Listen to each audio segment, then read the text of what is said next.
네, 시장의 주요 이슈를 통해서 투자 아이디어를 찾아보도록 하겠습니다. 이슈 체크 오늘은 LNS 홀딩스의 김선영 대표와 함께하겠습니다. 대표님 안녕하세요. 네, 반갑습니다. 네, 올 한 해 마지막 거래를 또 대표님과 함께 보내게 됐네요. 네, 마지막 거래일인 만큼 또 2020년도 전략을 잘 짜주시리라 생각이 듭니다. 자, 전략을 짜기 전에 지난 시장을 좀 복귀해 보도록 하죠. 오늘이 마지막 거래일이고 지난 금요일이 이제 배당락일 아니었습니까? 네, 사실 맞습니다. 많은 우려와 걱정이 있었는데 예상보다는 좀 시장이 선방으로 마무리가 됐었어요. 네, 맞습니다. 그때 좀 시장의 흐름 어떻게 보셨습니까? 네, 일단 뭐 배당락 같은 경우는 사실 시장이 밀리는 게 정상이죠. 예, 밀리는 게 정상인데 오히려 지수를 좀 크게 올리면서 매우 안정적으로 잘 마감이 되었다라고 보시면 될 것 같고요. 일단은 그날 당일날 이제 배당금 지수가 마이너스 46포인트, 마이너스 2.09% 정도 지수가 밀리는 게 정상이다라고 얘기가 나왔었는데 오히려 종가 기준으로 시장이 상승하고 마감했습니다. 대략적으로 이제 0.29% 정도 올라가고 마감했고요. 사실상 지수를 따지고 봤을 때는 2.38% 정도 상승하고 이제 마감한 거다라고 일단 보시면 될 것 같습니다. 일단 배당락에 대해서 간단하게 좀 설명드리고 이제 그때 이제 어떤 현상이 발생했는지 좀 설명드리고 싶은데 배당락은 이제 화면에 보시는 것처럼 이제 하나씩 좀 보면서 설명을 드리도록 하겠습니다. 배당락은 말 그대로 이제 시가총액에서 이제 회사가 이제 현금을 빼 나가니까 그만큼을 제외하고 나서 주가가 어느 정도 이제 조정을 받고 이제 그 변경된 금액을 한 건데 이건 사실 제가 좀 예를 좀 극단적으로 들었습니다. 계산하기 편하게 10,000원짜리 주가가 뭐 이제 10% 배당을 하고 이제 9,000원부터 시작한다는 개념인데 뭐 워낙 많은 분들이 잘 아시고 계시겠지만 혹시나 잘 모르시는 분들이 계실까 봐 제가 간단하게 준비했고요. 이건 아마 표를 보시면 여러분들이 쉽게 이해하실 수 있을 거라고 생각합니다. 어찌됐건 배당락 같은 경우는 회사가 가지고 있는 현금을 좀 빼서 이제 직접적으로 투자자에게 나눠 드리는 거기 때문에 그만큼 회사의 가치가 떨어지게 되죠. 그래서 주가를 조정을 해서 이제 시작을 하는 건데 그래서 당연히 모든 기업의 주가 이제 배당을 준다라고 하면은 모든 기업의 주가가 하락을 하고 이제 시작을 해야 하는 게 정상이지만 오히려 그때 이제 지수가 많이 올랐습니다. 그 이야기는 배당락 효과가 이제 과거보다는 많이 이제 없어졌다라는 느낌으로 받아보시면 될 것 같고요. 앞으로도 지금보다는 더 이제 배당락 효과가 점점 더 이제 줄어드는 그런 상황이 발생할 것입니다. 일단 여러분들이 앞으로 배당락에 대해서 너무 크게 걱정하실 거 없을 것 같고 오히려 하나의 투자 전략도 있습니다. 배당락 전일날 매수를 해서 배당락 당일날 이제 후반쯤에 매도를 하는 그런 전략도 새로 이제 나오는 것 같더라고요. 그런 거 참고하셔가지고 앞으로 투자에 좀 참고하시면 될 것 같습니다. 네. 자, 그러면 그동안 좀 배당락 효과에 대한 시장의 흐름을 짚어주셨는데 2018년도 또 코스피 시장 흐름을 좀 보면서 앞으로 우리가 전략을 어떻게 짜야 될지도 한번 말씀 부탁드릴게요. 네네. 과거에 일단 케이스 좀 보시면서 말씀드리겠습니다. 우선 이거는 2018년도 12월부터 2019년도 1월 코스피 지수인데요. 보시면 이제 12월 달에 조정을 받고 이제 1월 초에 조금 쉬었다가 이제 그 후반부터 쭉 이제 뽑아서 이 네모박스 칸이 딱 12월부터 이제 1월 달이라 보시면 될 것 같고요. 그 다음에 코스닥 한번 보겠습니다. 작년고 코스닥 차트입니다. 다음 차트 한번 보시죠.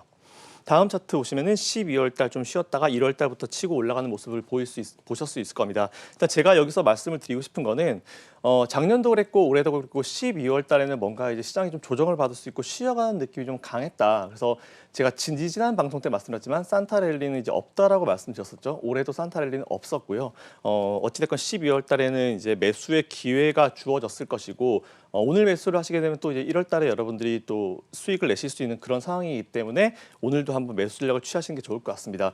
일단 제가 말씀드리고 싶은 거는 항상 12월은 쉬고 1월 달은 좀 랠리가 나오는 그런 형국이 계속 이어졌기 때문에 이런 것들을 여러분들이 꼭 기억을 하셨으면 좋겠고요. 어쨌든 이제 올해 12월 12일 날 선물 옵션 동시 만기일 때 외국인들이 현물 선물에서 굉장히 큰 액수를 매수해주면서 사실상 올해는 작년보다는 좀 더 일찍 스타트를 끊었다라고 보시면 될 것 같습니다.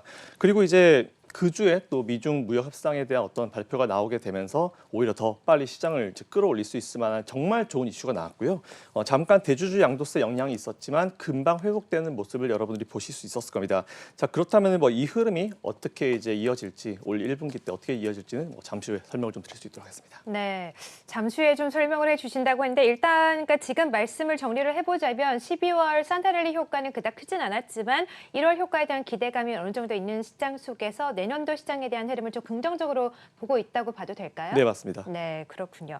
그러면 저희가 좀 2020년도 전략을 짜기 전에 이 점은 좀 유의해야 된다, 주의해야 된다 혹시 하는 이슈가 있을까요? 2020년도는 아무래도 이제 우리가 연말에 이제 대주주 양도세 대상이 되기 위해서 이제 많은 분들이 피하기 위해서 많은 분들이 매도를 하셨는데 그렇죠. 지난주 목요일에 매도 금액이 많이 맞습니다. 나왔죠. 네. 이제 4월 1일부터는 이제 이미 현재 이제 매도를 못 하시고 보유하고 계신 분들 중에 이제 대주주의 대상에 들어가시는 분들은 내년 4월 1일부터는 매도를 하시게 되면은 실제로 이제 양도세를 내시게 됩니다. 그래서 그 부분을 한번 저희가 화면을 좀 보시면서 좀 체크를 해드리고 싶은데요.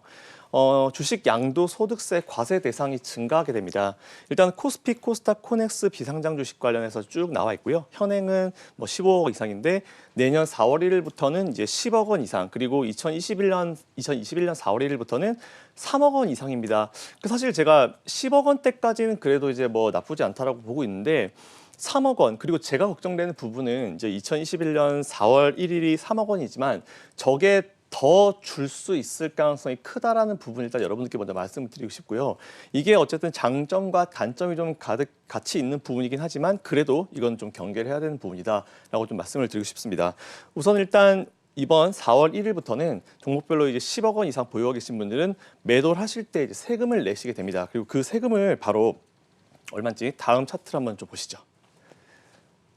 그다음 보시면은 대주주에 들어갔을 때, 여러분들 지난주에 매도를 못 하시고 대주주에 들어갔을 때 아니면 소액주주의 현 상황인데 바뀌는 부분 이겁니다. 1년 이상 주식을 보유하는 분과 1년 미만 주식을 보유하는 분인데 이거는 미국과 똑같이 바뀌었습니다. 근데 문제가 뭐냐면은 미국 같은 경우는 1년 이상 보유하시는 분들은 이제 22% 동일인데 어쨌든 간에 1년 미만 보유하는 사람이 우리나라의 33% 대주주 양도세 대상에 들어가게 되면은 우리가 수익을 냈을 때 그 수익의 3분의 1을 세금으로 내게 되어 있습니다. 사실 이 부분이 조금 여러분들이 아마 걱정하시는 부분들이 좀 많을 것 같은데 뭐 장점과 단점이 분명히 있는 부분이기 때문에 그거는 제가 추후에 다시 설명을 드리도록 하고요.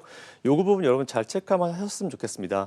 너무 한 종목에 이제 금액을 많이 투자하시는 분 같은 경우는 거래세 이외에 이런 이제 소득세, 양도소득세도 좀 생각하셔야 되기 때문에 이 부분을 조금 이제 애매하게 될 것 같다라고 말씀드리고 이게 4월 1일부터 이제 시행이 됩니다. 그리고 네. 그 대상은 이미 확정이 되어서 이제 뭐 세무당국에서 다 알고 있기 때문에 그분들이 이제 4월 1일 날 실제로 시작이 되면은 이제 대상이 될 수 있을 것 같다라는 여러분들이 꼭 체크를 하셔야 될 것 같습니다. 네, 그러니까 이 점이 이제 4월부터 반영이 되니까 좀 연관이 있으실 분들은 좀 주의해서 투자를 해야 된다 이런 말씀이신 네, 맞습니다. 거죠. 그럼 해외 사례는 어떻게 좀 나타나나요? 네, 해외 네. 사례는 제가 뭐 조금 이제 부정적인 부분을 좀 말씀드리기 위해서 예. 준비를 해봤는데 참고로 이제 이 소득세 같은 경우는 최근에 좀 뭔가 개편이 됐을 수 있습니다. 제가 어쨌든 조사한 부분에 대해서만 말씀드리고요. 살짝 이제 바뀌었을 수 있지만 참고로 좀 보시면 될 것 같습니다. 일단 영국 0.5%, 프랑스 0.3%의 어떤 세금, 그리고 스위스, 중국, 대만, 홍콩, 말레이시아까지 쭉 0.1%에서 0.5%까지 쭉 진행이 돼 있고요. 양도세는 영국과 프랑스가 있습니다. 그리고 주식 양도소득세는 있지만 증권거래세가 없는 미국과 일본의 케이스가 있는데 되게 재미있는 것은 여기에 있는 대만 같은 경우에 예전에 1988년도에 최고 50%의 양도소득세를 실제로 먹였었습니다. 그랬다가 증시 폭락을 한번 경험한 이후에 지금은 이 양도세 소득세를 없앤 그런 케이스를 보시면 될 것 같고요. 해외는 대략적으로 이런 상황이다라고 여러분들이 참고하시면 될 것 같습니다. 네, 자 내년도 전략을 짜기 전에 저희가 또 4월까지 좀 집중해서 볼 이슈로 양도세 적용 범위가 확대되는 것에 대해서 시장의 영향을 한번 체크를 해주셨습니다. 자 그러면 이슈를 한번 체크를 해봤으니까 내년도 이제 얼마 남지 않았는데 내년도 전략을 함께 짜봐야겠죠. 그동안 대표님과 좀 이야기를 쭉 나눠보다 보니까 대표님은 시장을 좀 긍정적으로 보고 계시는 것 같아요. 네, 맞습니다. 올해도 그렇고 내년도 시장에 대해서 긍정적인 표를 갖고 계신데 이런 긍정적인 표 안에서 그러면 어떤 업종, 어떤 종목을 좀 긍정적으로 보고 계신지 저희가 주의해야 될 이슈는 혹시 없는지 내년도 전망을 또 어떤 범위를 좀 보고 계신지 궁금하거든요. 어떻게 알겠습니다. 보세요? 우선은 제가 이제 분기별로 한번 준비를 해봤습니다. 네. 매번 분기별로 제가 보통 이제 끊어서 많이 이제 의견을 드리는데 다음 차트 한번 보시면서 좀 말씀드리겠습니다. 1월달, 2월달, 3월달, 4월달에 제가 준비한 내용인데요. 네. 우선은 4월달에 여러분들 총선이 있습니다. 총선이 그쵸? 있기 때문에 여러분들이 이제 뭔가 총선이 있으면은 이제 뭔가 단기적으로 움직일 수 있는 그런 테마성 종목들이 굉장히 많이 나오게 되는데요. 일단은 제가 봤을 때는 1월달과 2월달은 안정적으로 여러분들이 조금 공격적인 어떤 투자를 하실 수 있는 그런 시기가 되지 않을까라고 생각하고 있습니다.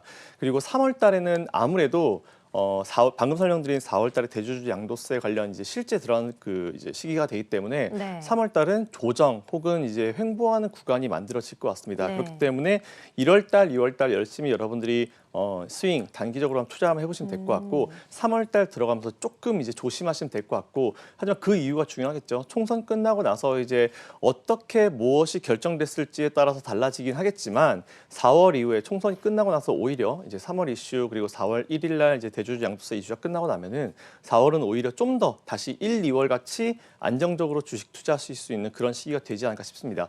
결론적으로 말씀드리면은 1월달, 2월달은 여러분들이 단기성 투자로 충분히 하실 수 있고 중장기성도 하실 수 있고 시장이 안정적으로 오르락 내리락 하면서 우상향하는 그런 시장이 만들어질 것이고요. 3월 달에는 아무래도 4월 1일 날 대주주 양도세 이슈가 있기 때문에 각 종목별로 특히 코스닥 같은 경우는 이제 거래량이 상대적으로 딸리기 때문에 그쪽은 어느 정도 조정이나 횡보 분위기를 만들어갈 수 있다라고 여러분들께 좀 설명드리고 싶습니다. 그리고 4월 달은 다시 1, 2월 달처럼 시장이 안정기를 겪을 것이다라고 여러분들께 종합적으로 말씀드리겠습니다. 네. 그러면 1, 2월에는 좀 상승 흐름이 이어지다가 3월에 약간 조정이 이어지고 4월까지는 조정 흐름이 좀 이어진다고 본다면 1, 2월까지 좀 주식을 보유하고 계셨다가 3월쯤에 좀 차익을 실현하는 그런 전략이 유효한 겁니까? 네, 단기성으로 그죠? 일단 네. 투자 전략이 어떤 스타일인가 따라서 많이 달라지시는데 그렇죠. 뭐 대표님은 중장기 어떤 전략, 어떤 그런 투자 스타일을 선호하세요? 저는 네. 포트폴리오를 좀 짜서 중장기와 중장기와 초단기를 모두 섞어서 하는 스타일이기 때문에 네. 일단 여러분들께 사실 제 같은 스타일이 제일 안정적이고 종목도 이제 어느 정도 이제 불려놓고 하기 때문에 제일 안정적입니다. 하지만 네.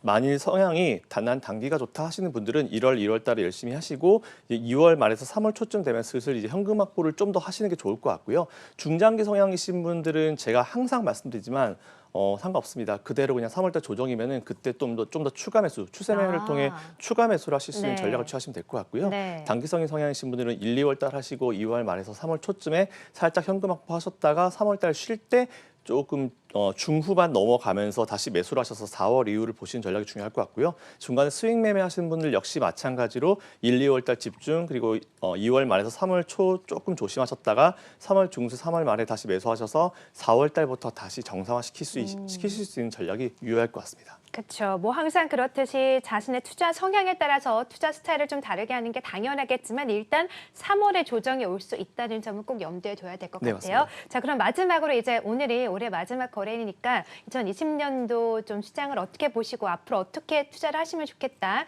시청자분들에게 한 말씀 해주시고 또 관련돼서 유망하게 보시는 업종이 있다면 하나 팁으로 또 말씀을 해주시죠. 네. 네. 우선은 2020년 제가 항상 뭐 방송에서 나와서 말씀드리지만 저는 긍정론자에 가깝습니다. 하지만 뭐 모두가 이제 아니다라고 할 때 맞다라는 말을 하고요. 그리고 맞다라고 할 때 아니다라고 말을 하는 게 여러분들 위해서 맞습니다. 그 당시에는 엄청난 욕을 먹을 수도 있지만 그게 맞다고 생각하고요.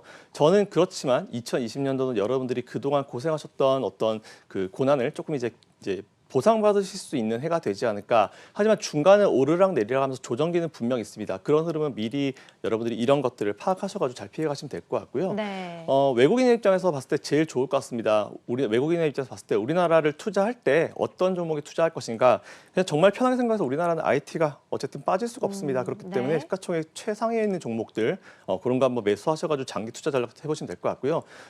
지난주에 말씀드렸던 것처럼 저는 레버리지 종목을 중장기로 좀 끌고 가시는 게 좋을 것 같다. 각 증권사별로 레버리지 상품 있죠. 그거를 중장기적으로 끌고 가보시면 좋을 것 같다. 그리고 1, 2월 달에는 당연히 4월 달 총선 겨냥해서 여러분들이 단기성 투자 종목을 해보시는 것도 유망할 것 같다라는 말씀을 드리겠습니다. 네, 알겠습니다. 2020년도 전략까지 짜주셨고요. 또 오늘 마지막 거래인데 오늘의 전략도 짤막하게 좀 부탁드릴게요. 네, 일단 네. 오늘 같은 경우는 방금도 제가 지수를 확인하고 있긴 하지만 그래도 좀 쉬어가는 분위기가 좀 많습니다. 네, 네. 많기 때문에 오늘 같은 경우는 제가 쭉 말씀드렸던 것처럼 제가 12월 중순 이후에 대주주 양도세 이슈가 좀 끝나고 나서는 매수 전략을 취하시는 게 나을 것 같다. 12월은 매수의 적기가 될 것이다라고 여러분들께 말씀드렸는데 그냥 매수 전략을 취해드리겠습니다. 뭐 딱히 긴 말 드릴 거 없을 것 같고요. 오늘은 여러분들이 평소에 매수를 한번 해보셨던 종목들, 특히 이제 1월달, 2월달 들어가면 실적 발표를 있기 때문에 절대로 여러분들 숫자가 나오지 않는 기업은 최대한 매수를 하지 않는 게 낫습니다. 숫자라고 하면은 실적이죠. 실적이 잘 나올 것으로 예상되는 기업들